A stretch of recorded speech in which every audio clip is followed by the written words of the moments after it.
Hello, everyone, and welcome. Welcome to the stream. We're so glad to be here with you working. The stream is working. I hope you hear us. If you can hear us, say so in the comments. We're testing volume, screens, all kinds of things. It's an act of science fiction, if you will. It's a really bad joke, but here we are trying to get the future working on StreamYard. Welcome, everyone. This is a big day. This is the big book of science fiction story club kicking off live in person, in digital person. If you are on this stream, you are here for day one. Today, we are going to talk about sci-fi at large. We're going to talk about the introduction to this book, and we're going to talk about H.G. Wells's The Star, a magnificent piece of science fiction about a star that comes close to Earth, nearly killing everyone. Welcome, everyone. So Sarah and I have been rock and rolling a little bit here the last few weeks, and we've kind of started this new project tentatively dubbed Spec Fic Circle. And the idea here is that together we're reading speculative fiction. On Wednesdays, we've got this story club for the sci-fi book. On Thursdays, we have a horror story club book. If that's your jam, tomorrow, same time, we'll be here. And on Fridays, we do a live flash fiction writing workshop. The Circle: read, write, publish, repeat. This is the vision. We're trying to improve our craft, get ourselves out there. We've got a Discord going. That is part of the community. That should be in the respective links of these videos. And it's just a big time. I'm so excited. I'm just sort of awed by this intro, by the potential of science fiction. I know we have a lot of science fiction writers out there in the mix. B, what's up? You made it. Hi. Rune is here. Takashi gives us the thumbs up on the loud and clear. This is great. Just in terms of ourselves, my name's Asa Merritt. I wrote a series for Audible called 6 Sermons, starring Stephanie Shu. That project is scripted, and now I'm writing fiction. That's why I started a YouTube channel. Sarah and I go back. Sarah, I'm going to pass it to you. Why don't you introduce yourself and just give us a little more context about this story we're going to talk about today? Absolutely. Oh my gosh, we've got Coyote Raven, Narrative Vault. Hello, Tim is here. Hello, everyone. Yeah, let us know in the chat here, either whether you're on Twitch or you're on YouTube watching us. Let us know where you're coming in from today. If you want to, lurking is extremely accepted as well, since we're all a little bit introverted here. Oh, wonderful. Watch the replay. Yes, the replay will be available on both of our YouTube channels. So yeah, super excited to see you all here. My name is Sarah Ray Werner. Like Asa said, I am also a writer, podcaster, producer, speaker. I don't know. I do a lot of things. Good. We've got a lot of folks telling us we're coming in loud and clear. Thank you for that. Yeah, basically I left my day job, almost 9 years ago now, to write for myself and to podcast and to really live a creative life on my own terms. And we can talk more about that as we go throughout this series, if that's something that you're interested in doing. I am talking way too long, but today I'd like to, introduce you to The Star. So Asa has explained this before, but basically what our Spec Fic Story Club is doing, hello Lore, is we are going through this beautiful big book of science fiction. You can see it's huge. It's chunky. But Anne and Jeff Vermeer of Annihilation fame, have put together this anthology. 2016 it was published, so it's not even that old. It's pretty new. And we're going to be going through it one story at a time here on Wednesdays. And then Thursdays, we've got, I have it right here. It's sort of like the big book of science fiction, but it's the big book of horror called The Dark Descent. And so join us Thursday for these stories. Okay, I felt like I needed to say all that, even though Asa also has said that already. No, you did. So, this is a big moment. Okay, we're starting something, saying it out loud, makes it real, and it's real, I love it. I love it. And Asa, it looks like I do not have the ability to highlight comments. So if you see any comments you'd like to highlight, I will make that your job. This is a relevant comment. Rune says, leaving the day job to create your passions. And that's the dream for real. I mean, isn't it? Yes, and Sarah really has created a really inspiring life for herself. So in the course of this series, maybe we'll get into that. Yes, everyone's here, and I will continue, Sarah, to highlight the relevant comments. You're so good. Thank you. Sure. And yes, just one final thought. There's ongoing conversation about these stories in the Discord. If you can't make the streams or afterwards, you say, I totally disagree, and you didn't highlight my comment, then, the Discord, it's all like a great conversation. There's like a spoiler-free area. Anyway, there's depth happening over there. Cody, the writer, is here. Welcome, Cody. Welcome. Hey, gosh, I'm so excited to see all of you here. So this anthology that we're talking about, from which we are reading our first story today, it gives us also, it's basically a textbook. So it gives you a little information on the writer as well. And we might dip into that a little bit during our conversation. But basically, I'm going to just go through and do a quick summary of today's short story, The Star by H.G. Wells. This is free and available to read out on Project Gutenberg. There might be a link in our Discord and maybe in the chat here on my side of things. And I kind of am tempted to do like a story hour thing, but I won't do that because I'm not reading the whole story to you. I'm feeling story hour vibes. I'm getting the vibe. It's interesting. So the way that this story, and it's actually a very simple story. There's not a lot of plot points. It is just one simple progression. It is start of story and then just inevitable conclusion. Like it's not twists and turns. It's not any of that. This is just a if then, F around and find out kind of plot. And so right at the beginning, let's see. How deep do I want to get into this? Basically, there is something coming toward the Earth. And it's this bright light. It's getting near to Neptune. It's throwing Neptune off of its orbit. And the science community is like, we're freaking out. And basically, this story goes through what the scientific community does with that information, which is freak out amongst themselves. Word doesn't really get out to the public that there's this giant, scary thing coming toward the Earth. But people will soon feel its effects. So they call it's very interesting too, because it takes place on the first day of the new year. And it has a lot of imagery, which I think we'll probably get into. So I won't spoil all that here. But basically, this thing gets nearer and bigger in the sky.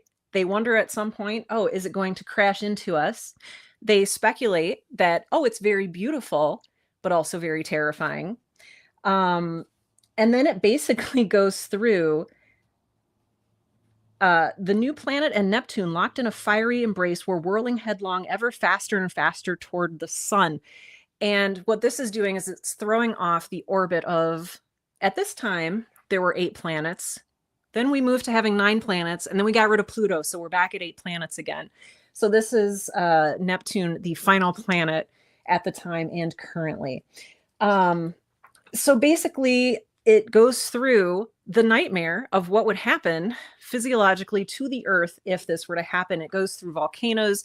There is flooding. There are storms.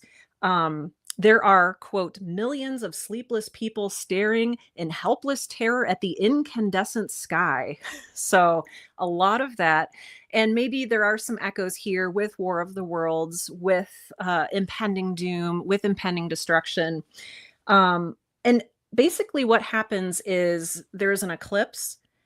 So the moon comes between this quote unquote new star, this phenomenon, and it passes and people realize, oh my gosh, we're not going to get obliterated.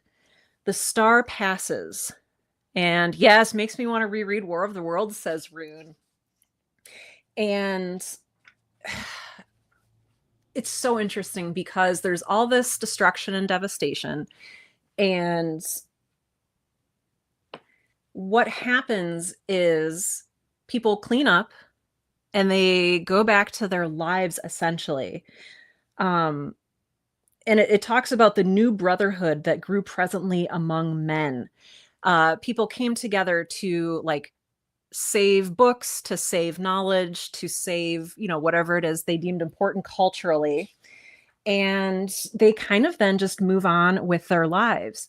And then we come to a little bit of a twist. And Asa, am I neglecting anything before that?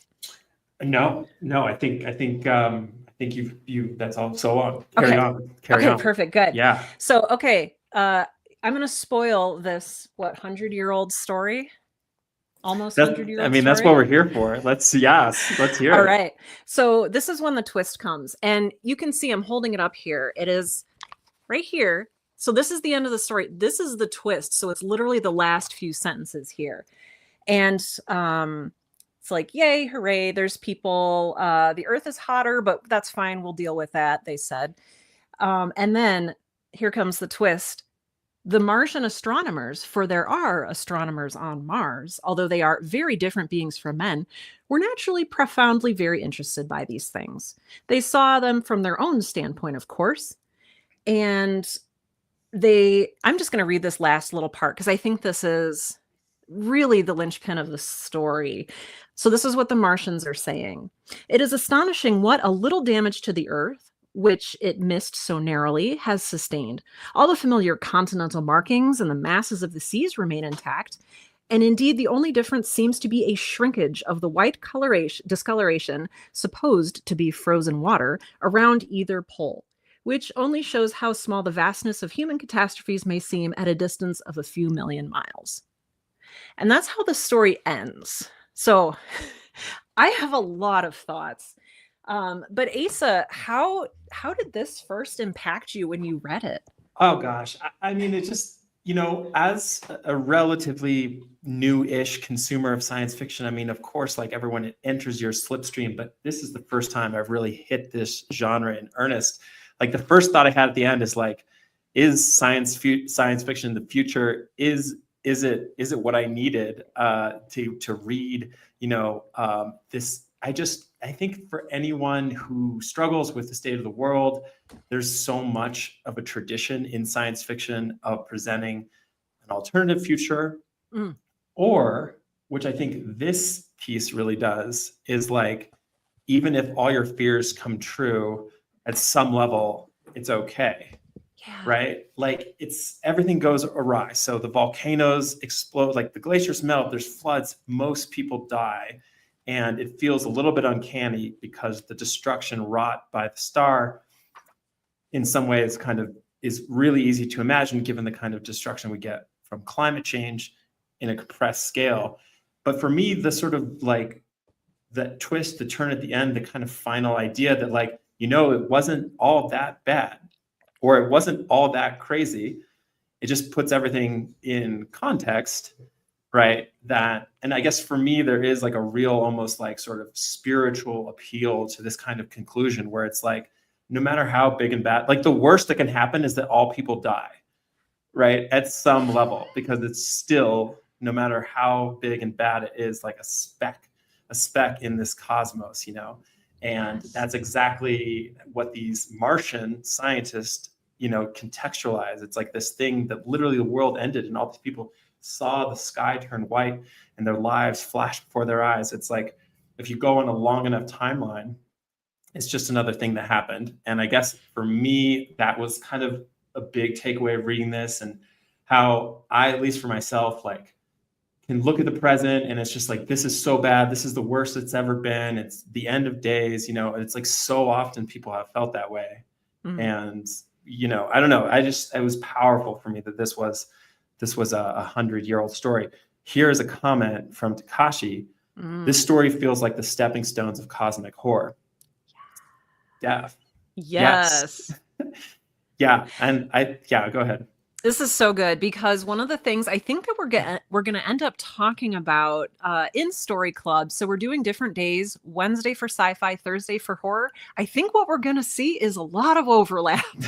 I think just from how speculative fiction works and how each of these, we'll talk about this maybe too, how each of these subgenres has grown. A lot of them have grown out of similar places. A lot of them are overlaying each other and dovetailing. And honestly, there are so many elements of horror in science fiction, and there are often sci-fi aspects to are often sci-fi aspects to a lot of the horror stories we read. And one thing I'm going to point out real quick, the beginning of this book, and it is okay if you do not have this book, it is large and unwieldy, is there's an introduction that talks about, what really is science fiction. And basically it comes down to, it deals with the future. And like that is ripe for overlay with horror, with cosmic horror, like Takashi said. And in the horror anthology, in the introduction to this, it defined horror as basically something with a specific atmosphere. And so there is just those definitions are so vague. We have future dealing and atmospheric feeling, that I think that we're going to get a lot of overlap. So I really appreciate you pointing that out.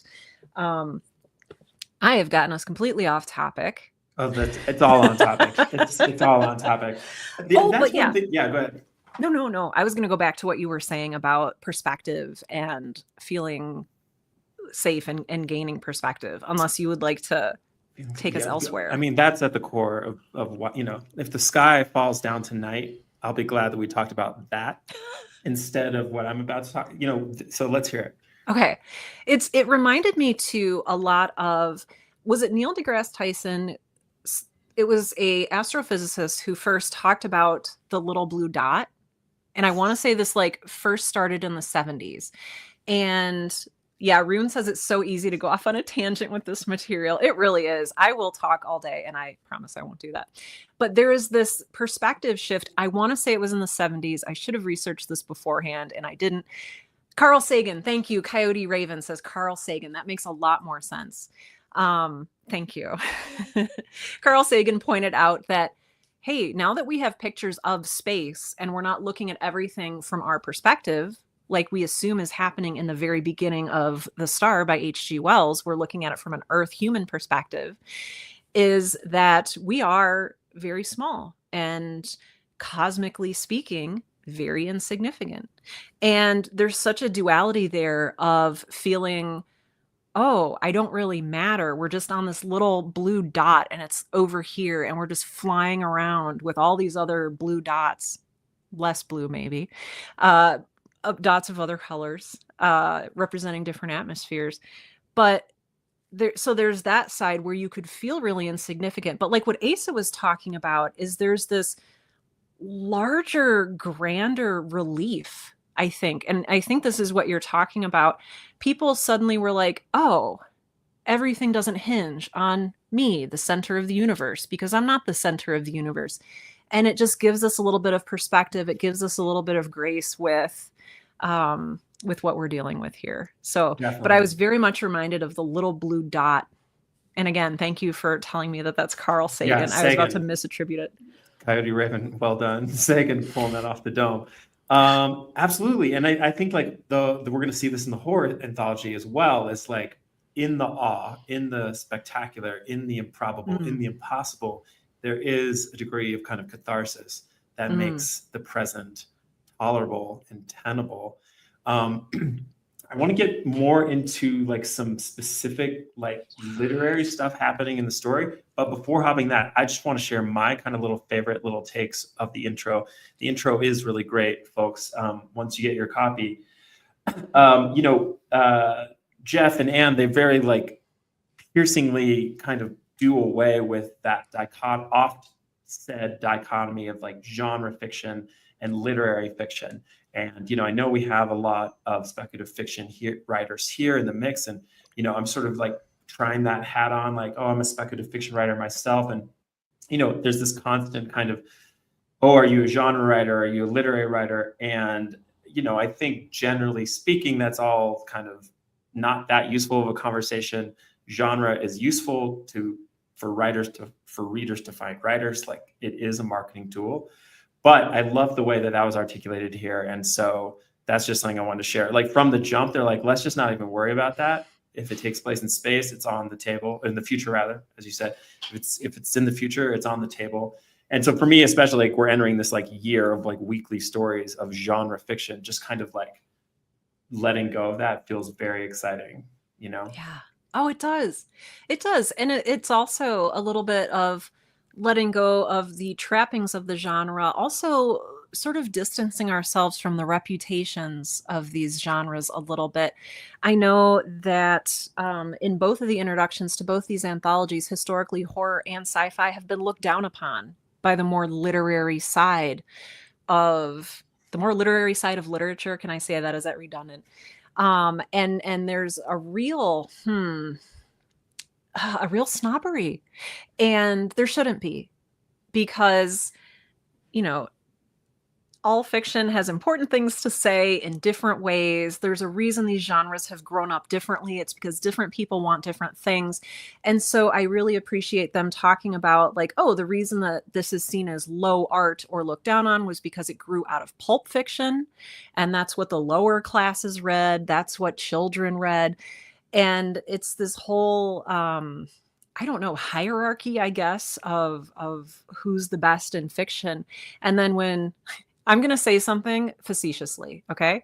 When women came along, that was my facetious statement. When women suddenly came along and wanted to write science fiction, even though they were arguably writing it the whole time, there was that discussion again of who is allowed to be in science fiction. What does it mean? So not only is science fiction sort of seen as lesser by the larger literary community, but suddenly within science fiction, now it's, oh, you're not allowed to write science fiction because you're a woman. You're not allowed because you don't understand the lasers and explosions the way that I do. And so there's a lot going on here with gender. And yes, oh, I love that, Cody. Yes, Cody, I want to highlight, in the words of Brian Sanderson, everyone should write. It makes us well-rounded, more understanding humans. It does. Helps us develop empathy. It's so important. Oh, yes. Yes. And Takashi's getting us back into the discussion about the story, which I appreciate, because I could talk about intersectionality in science fiction and horror all day long, which you don't want me to do. So, okay, I'm going to kick things back over to Asa. Let me just read this comment out loud. Let's see. Okay, yeah. So one of the biggest strengths of this story is how it presents the realm of probability and sets the tone on the first paragraph. It sets why we should care about the star. Okay, so Takashi, let me know if I'm understanding you correctly. Like, the idea is that the initial handshake of the story is one sort of squarely within the realm of science. I think that's what you mean. Am I like, let me know if that's what you mean. And I can read this first sentence too, real quick. Yeah, let's hear the first sentence. So that first sentence: it was on the first day of the new year that the announcement was made, almost simultaneously from 3 observatories, that the motion of the planet Neptune, the outermost of all the planets that wheel about the sun, had become very erratic. Yes, right. Yes, that is, it's almost like a newspaper sentence in some ways. Yes, it is. You know? Oh, it is. So I think that's a great observation, Takashi. And like, right, like in the sort of schools of sci-fi, like as we continue through this book, I think we're going to sort of the hard science fiction versus the more romantic science fiction. And I think, yes, this is definitely starting from a hard step, you know, at the very least. One thing that I don't know if B is still on here. So B is a writer, B Hawthorne, mentioned in the Discord, because they said that they weren't able to stay the whole time. This is really in the weeds, but it really stuck out to me as insightful. So B pointed out a pace decision that happened with the introduction of the mathematician. So for those who haven't read the story, the way this unfolds is like the star comes into play. The story exists in kind of a macro. Here's a star. Here's these things that are happening. And then the camera of the story like goes into this office where this like mathematician is at his desk, observing the star, like scribbling away, identifying conclusions. And then we stay with the mathematician for, I don't know, several hundred words. And only then do we launch into kind of, then after that does the story start hurtling towards its like final motion. And B in the Discord pointed out, and I don't have that comment pulled up in front of me, but basically how that living in this like slower storytelling moment with the mathematician, after having started like, folks, there's a star coming to Earth and this is the big deal. And it's like, okay, let's just like take a step into office hours here and like talk about the paper, you know, did this like really kind of like worked. For them, it really like worked. And I just thought that was like I think that instinct to observe that part of the story is really interesting. I don't know. Any takes there, Sarah? Oh, I have many takes. I thought it was a very interesting choice. So as I was reading this, this was my first time reading this story. And I actually have not read a whole lot of H.G. Wells, honestly, outside of what was assigned to me in like high school. And it was so interesting when Wells chose to put in a human perspective and talking about the mathematician. It also, there's this really tiny section where like three other characters are mentioned. Um a there's these like society women, pretty women flushed and glittering, uh say, "Oh, how curious. Oh, ho ho, I don't know anything about anything." And then you have what he calls lonely tramps faring through the wintry night, who are disappointed that this star is not giving off more heat. And then you have, for me, one of the most impactful characters is an unnamed woman. And it says, "What is a new star to me?" cried the weeping woman kneeling beside her dead. And Oh my God, and it's yes. so weird because it does the same thing there too that it does when it introduces the mathematician. It's like it goes from like enormous scope of, like you said, a newspaper reporting of here's what's happening, the star is getting closer, here's what's happening, and then all of a sudden we zoom in on these little perspectives on Earth. And Yes. even before we get to the mathematician, and then when we get to the mathematician, he has all sorts of dialogue. And it just is, it's whiplash a little bit, but it works for me at least. I totally underlined those sections that you just read 100%. And I think that really defied the So interestingly, in the introduction to this particular story, the editors credit this story, The Star, for the birth of a micro genre, the impact story. Right. So we've had these movies, we've seen all these movies like the meteor is coming to Earth. And so this is like this whole subgenre of sci-fi. But in all those, it's like whatever, the asteroid or whatever is discovered and people start freaking out into massive pandemonium. All is lost. And I like clocked the specificity and banality of these details. And I just thought that was so cool. Just like at a party, I'm like, I don't know, like whatever. Oh man, the star is not making me warm and I'm cold. Similarly, this woman kneeling. I mean, just to go from like the banality of like party talk to like someone who's cold in the fire to like someone mourning their son or whoever. Just none of these people care about this star, which is about to ruin everything because they have more pressing, like very human things at hand, you know?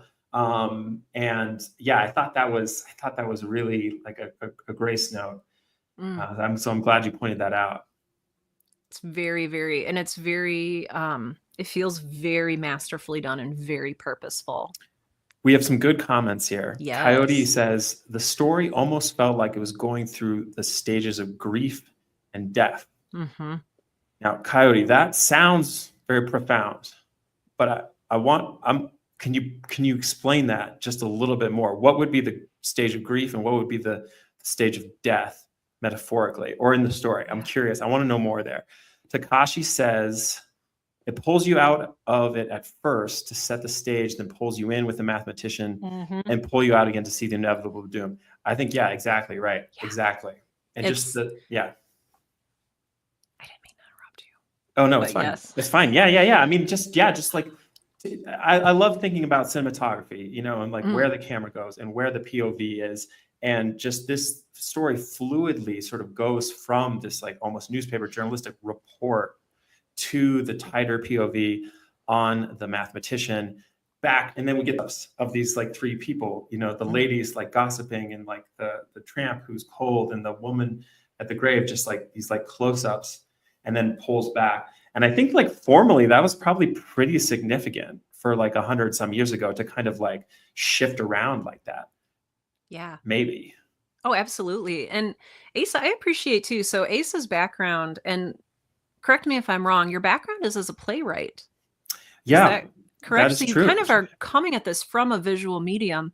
Meanwhile, I've never written anything. That's not true. I started off as a prose writer and a poetry writer, and so I'm coming at this also from like a word perspective and a word use perspective. And so when you said like you see the camera coming in, that is literally something I had not thought about, and I really appreciate your perspective in that. Wow, So that's like mind blowing. I think I only in the sense of like I take it so for granted that you know it's yeah, that's so interesting. But yeah, that's incredible.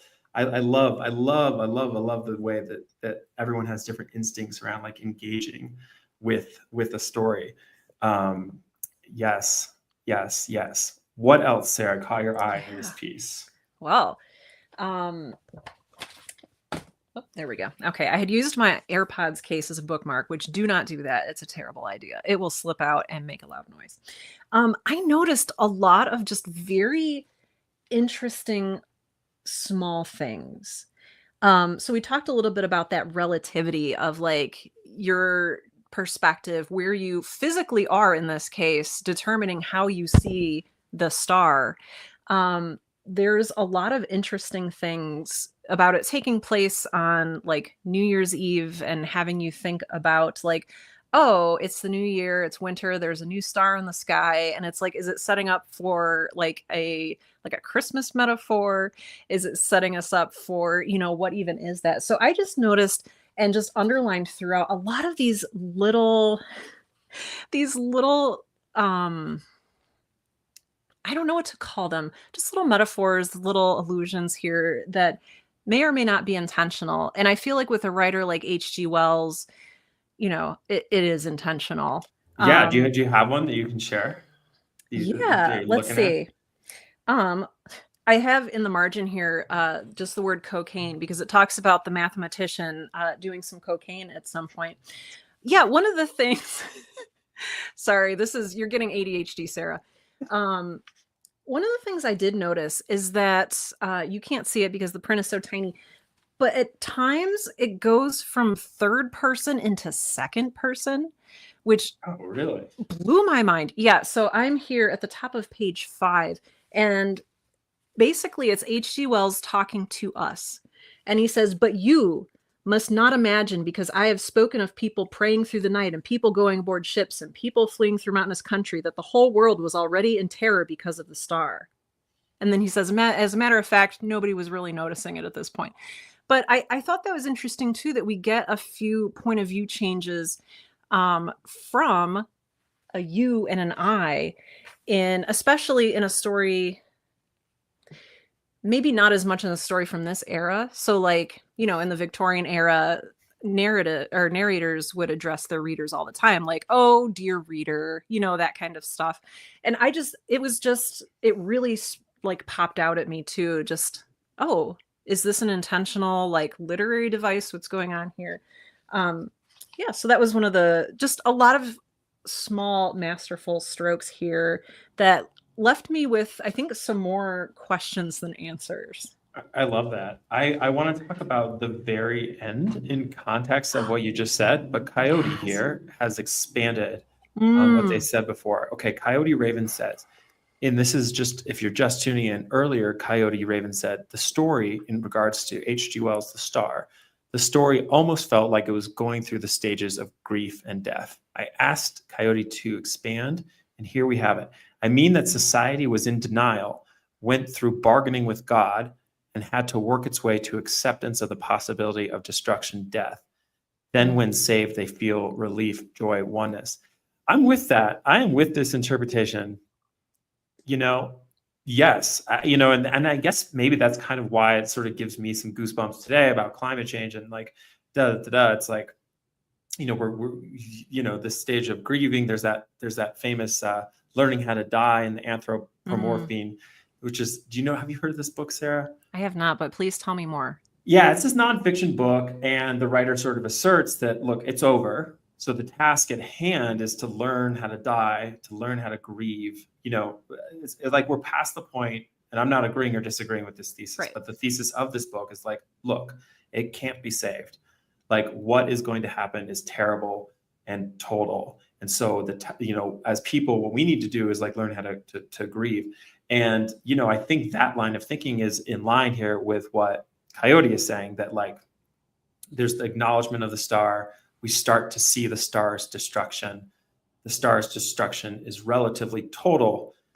And then the relief comes from that historical perspective. Like with distance, they can say that it's not so bad, which I think a cynic like me might say, or a sometimes cynic, a part-time cynic curious, would say that perhaps the joy oneness is actually denial, that in fact, the scientists on Mars are like revisionist history here. It wasn't that bad because we're here on Mars. We survived.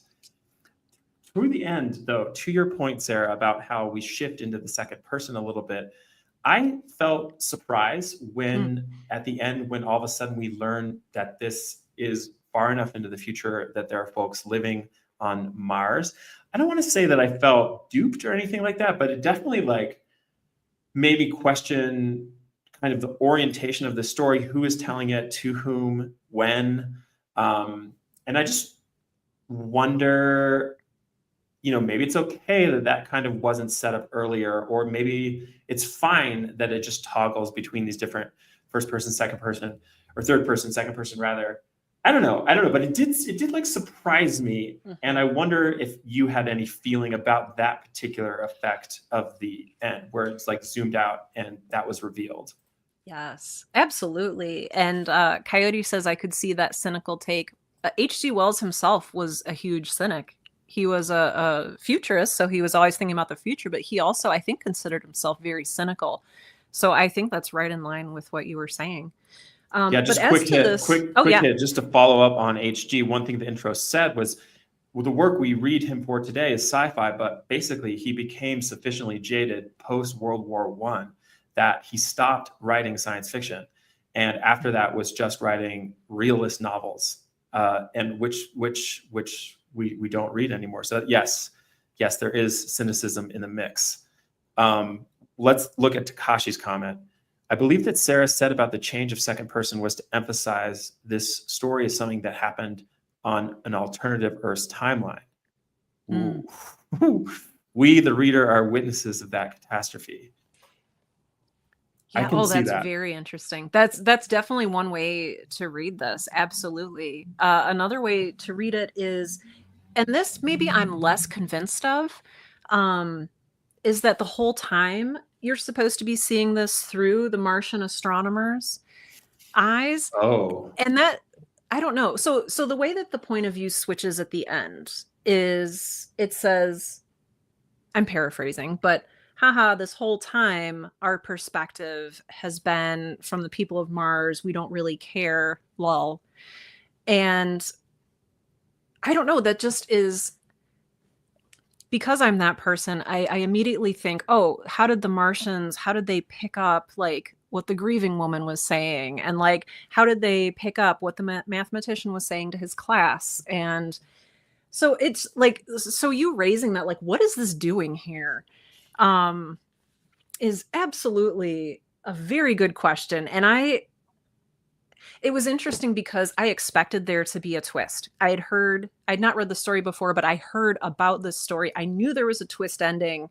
And when it came, I was like, well, that's not so much a twist ending as it is so much we're just going to shift the perspective and tell you there's Martians because reasons. I don't know. Asa, what are some more of your thoughts? I mean, on this point of view switch. Yeah, I think that's all really interesting. I think it's one of those things that could be kind of just a matter of taste, that some people feel more comfortable when established narrative rules are just broken, like the rules, like to your kind of stickler instinct, like how did these Martians be able to see what happened?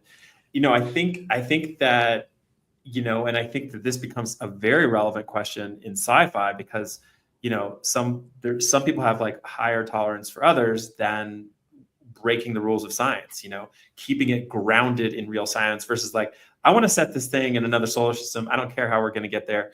But I think the potential violation that's happening here is actually different. And it's more like literary in its nature, that the rules being broken aren't so much about like, how do these scientists know, but it's more about like, H.G. Wells feels like he can play fast and loose with the perspective, Yeah. Oh, I and absolutely like that. Yeah. I only felt it a little bit. So I think generally like this story had an emotional impact for me. So I think I'm like, okay, sure. Like whatever, anything can be forgiven if I feel something, so I'm kind of that mind.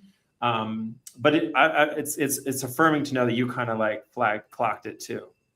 Yeah. Well, and the other thing too was very interesting. One of the tenets as you go along in writer circles, or if you're already deep in the writing trenches, you'll hear this very famous phrase of show, don't tell. And basically what that means is like, don't come out and like say the point of your story. You should show it through the characters' emotions and their actions and how they choose to respond to and instigate things. And it really, there's a moral to the story, literally in the last sentence. Right. Like, it's very interesting. So H.G. Wells goes from, here's all the things, people came together, there's no more volcanoes going off, hooray. The Martians are there and they're very different from us, and they don't really care so much because they don't have the granular perspective of Earth that we do. And then the very last sentence says, and all this only shows how small the vastest of human catastrophes may seem at a distance of a few million miles. What do you think about that last sentence? What do you think about it maybe even not from a showing telling perspective, but just how did that hit you? I mean, I can hang with like a super like ballsy, like bold, like last sentence in this way where, if you've earned a kind of declarative sentence like that, or at least you even like think you've earned it, like I'm kind of okay with that. Like I'm not like against that on principle. I think like some stories end in these like little like tiny like whispers that wreck you, and this one hits you harder. But I think it's kind of like for this story, I think it works. It kind of goes back to the kind of like newspaper, like these are the facts of the story opens with, and it kind of just like, I feel like the story has set itself up as the kind of story that could end like this, if that makes sense. So, that's what I think about it. And it was also one of those things where it's like, I was still catching up to it in the sense that, it's not like I was like, okay, now the writer is going into the moment that they're tying up the bow. The ending, like as you pointed out, comes very dramatically and aggressively. It's like story, it's over. And I think that similarly, even within that small last couple of paragraphs of the ending, I'm still pummeling forward. And by the time I finish that sentence, I don't really fully know that we're at the end even, so I thought it worked for me. So you're like the star that like goes hurtling past the earth, and then you're like, wait a second, that was the ending. I was still reading the blank page, just waiting for yeah. I mean, and that's what an interesting technique for that as well, to end it so abruptly, to end it in such a different like frame of mind. And I know he's playing with perspective here. I mean, that's the whole theme of this story, as he openly states in that very last sentence is, hey, perspective, here's what things look like from different angles. And so I know that he's playing with that throughout the whole story. And I guess, it is arguable, like Asa, to your point, that it is more effective that way, to very like bluntly and abruptly say, hey, the Martians don't care. Hey, here's the moral of the story, the end. Like it is effective. Yeah. I mean, it makes me think a lot of, we got some, sorry. Yes. What do we got? The Star was published in the 1890s, and the phrase show didn't really start until the 1920s. Yeah, H.G. Wells, he was like, I don't need that. Yeah. It's like, I'm going to write what I'm going to write. It makes me think of, this is not, Ursula Le Guin was the last like Instagram post that I saw that gave this particular advice of, you draft a short story or something, and you just, the process of revision often starts with like, you just chop off the first 3 sentences, or for the paragraph. And it's like, okay, that's when it actually starts, like Hemingway, who knows, apocryphal or not, but like he would write until he got to one true sentence what he considered Mm. like my first true sentence, and then chopped everything above it. And where I'm going with all this is like, you know, I wonder if there's similar wisdom around endings. You know, like I wonder Mm. if there was another paragraph that was cut, you know, and you know, that like per the screenwriting idea, like late in, early out. Have you run across that little tip? Yeah, exactly. So like the idea is like you start as late into the scene as you can, and you get out as early as you can to keep us just locked in and not thinking about what's next. Yeah. More comments. Very Laura good in the comments. mix. It's a bit like the distance between societal levels of rich and poor on Earth. The rich stand above the poor, observing their lives and endings with some indifference. Mm. I hear that. Yeah. That's And so good. That's presumably so good. it's the rich who survived Yeah. this catastrophe. And the Martians, either the rich having survived or the Martians standing in for, you know, the uber wealthy, you know, oh, they're different, Right. you know, they're just different people altogether with their perspectives. And then, yes, I was hoping you would highlight this comment as well from Takashi. Takashi, perhaps the abrupt ending has more to do with the theme than the story itself. Gosh, I mean, it is amazing being on a book club with folks from all over the world. The only dagger is that I'm just like, I just want to like look at you right now, Takashi, and be like, okay, yeah. So tell me more, tell me more, tell me more.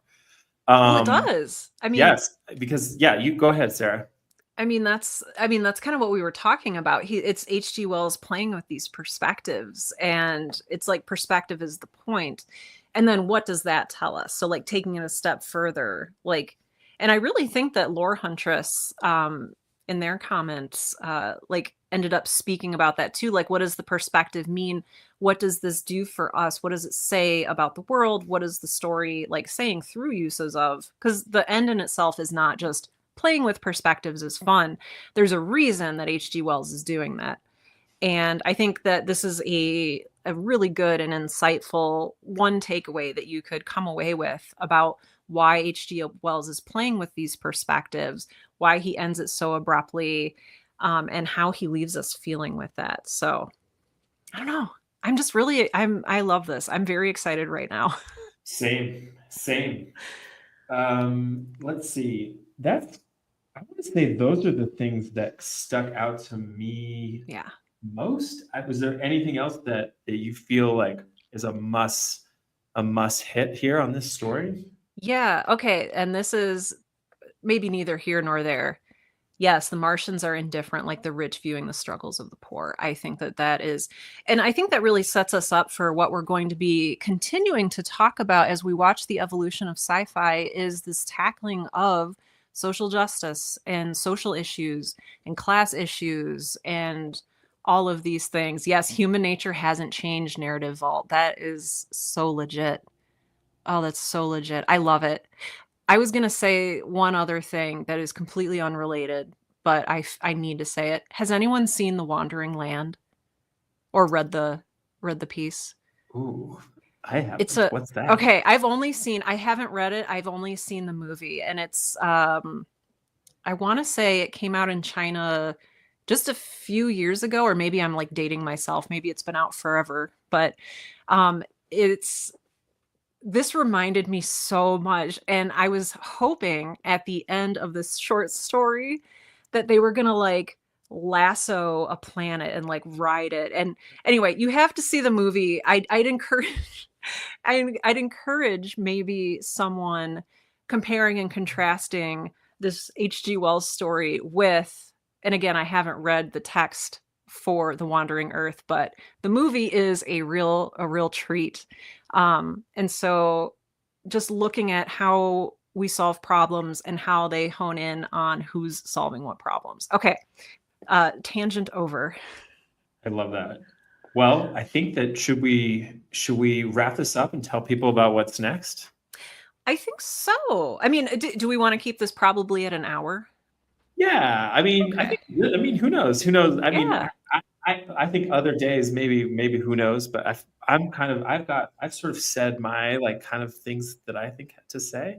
Perfect. Does anyone else have? Human nature hasn't Yeah. changed; its circumstances have, says Takashi. Yeah. Yes, right. Yeah. It's like so much is the same, but we're in a little bit of a different puzzle. Same Yeah. milieu, but different variables. Definitely. So if you want more soon, Yes. it's available to you tomorrow. Uh, Tomorrow. yes, yes, tomorrow. Stephen King is the first writer in tomorrow's story club. The story of the week is The Reach by Stephen King. It's in this collection. It's probably in some other of his collections. You may be able to find it somewhere. We're meeting the same time. Mhm. And then on Friday, I mean, so much of this for Sarah and I is to improve our own writing and to give ourselves inspiration and to push ourselves to create. And so part of the Spec Fic circle is to actually write speculative fiction ourselves. And so on Friday, after tomorrow's horror story club, that we'll do a flash fiction on the spot, right together. Afternoon. So that's a few hours earlier, 2 hours earlier than this one, depending on where you are in the world. We provide a prompt. This time it's about space. There's a publication that you can submit to. It's cool. We bring all those details and just really together try to get across the finish line in terms of finishing something that you can be proud of and maybe submit. A few other comments. Coyote Raven, I like your take on it, Lore Huntress. I saw the ending as a look how insignificant we are in the grand scale of the universe. Mm-hmm. Yes, Mm-hmm. yes, Mm-hmm. yes, yes. Mm-hmm. I'm scrolling back to this comment from Takashi. This feels like the stepping stones of cosmic horror. Yeah, this is like really rich stuff. How small we are as a source Mm-hmm. of horror, or how small we are as a source of lightness and liberation, like recognizing how small we are can like make us feel good, or it could like keep us up at night. Yeah. And Kaido Raven specs on the speck of the pale blue dot. I love Lovely, Laura Huntress. Yes, exactly that.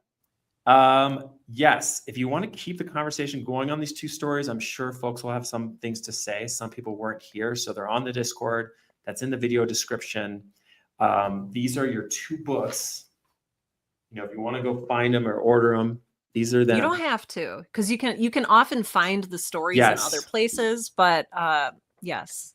Yes, a lot of these stories are old, so you can track them down. Dark Descent, edited by David G. Hartwell, and this is the big book of science fiction.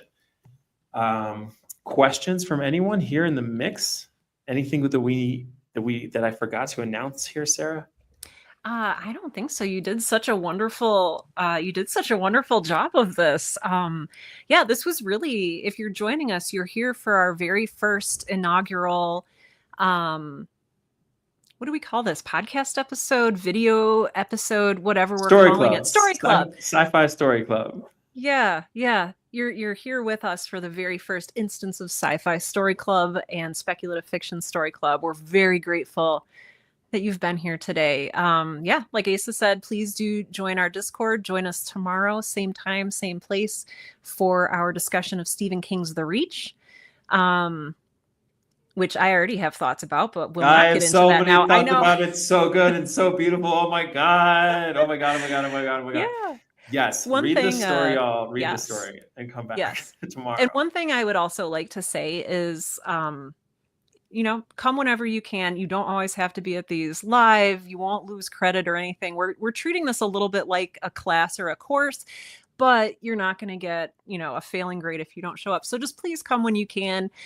Both of these videos will be available on both of our YouTubes if you want to watch it after the fact and leave us your thoughts in the comments on those videos, or if you'd like to comment in the Discord. Yes, just the very final thoughts here. Narrative Vault. Thanks, Lore Huntress, for this great point of view. Mm-hmm. And Takashi raises a great question that we can use moving forward throughout. How important is scientific accuracy in science fiction? Using the stars as an example. To HG, it seems somewhat important. To others, maybe less so. We're going to find out. All right, party people, it's been good. I'm going to end the stream. Yes. Thank you for doing this. Thank you for being here. We're so grateful, and we're really looking forward to doing more of these. So join us when you can. We'll be here. All right. Bye, everybody. Bye for now.